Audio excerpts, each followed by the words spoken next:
Australia's new Labor government plans to make ISPs carry out 2 different levels of internet filtering. An existing list of 800 prohibited pages and images, currently maintained by government censorship body ACMA, will be expanded. And a new clean feed blocking a much wider range of sites will be introduced. The clean feed is broader than the prohibited sites. You can't opt in or out of the prohibited material. The clean feed is something you can opt out. So Australians that want to be able to look at all of the other material have the capacity to still do that. But the internet industry, adult industry and civil liberties groups are not happy. ISPs believe the clean feed will be difficult and costly to implement. They also say that it will have a detrimental effect on net speeds. It's fair to say that there is a fair bit of consternation in the industry about the proposal. I don't think it's well understood within the industry.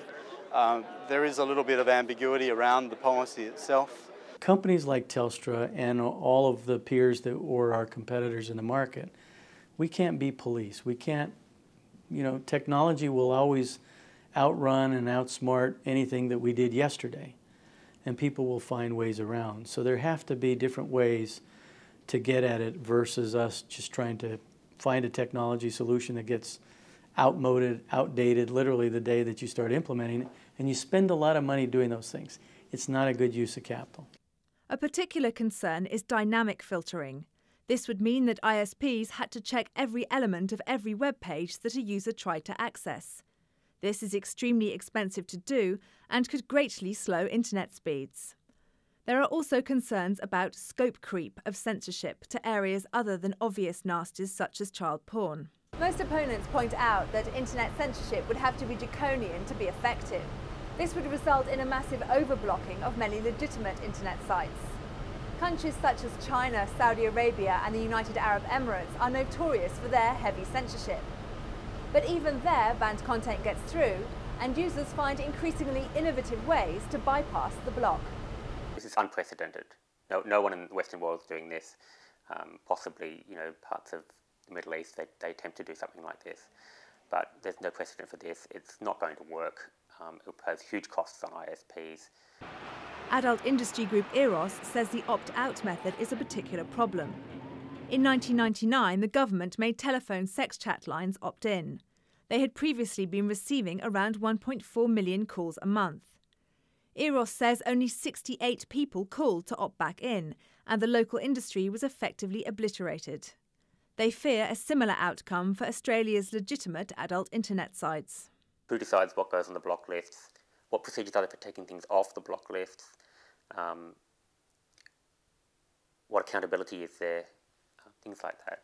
And we've got no details of that at all. Existing systems are secret. The existing ACMA block list is not public. It isn't fully understood why the Labor government is so committed to censorship when there is little call for it among internet users. A free filter offered by the previous government had minimal take-up. Only about 140,000, 150,000 actually went to have a look at the PC filters, and today I think the figure stands at around 30,000 are actually making any use of them at all. That policy of offering even a free filter was a dismal failure. Now you may say, well, that may represent that Australians don't care.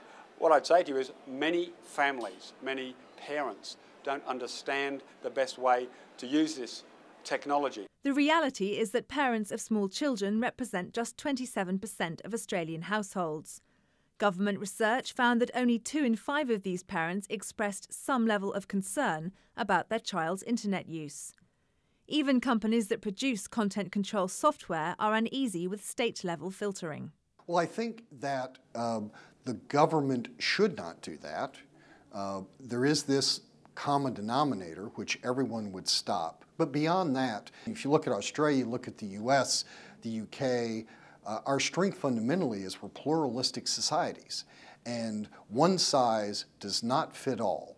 So we need to start using the social networking techniques that are driving internet explosion today. The Facebooks, the MySpace, where we're sharing about ourselves and allow people to pick where they want to be protected.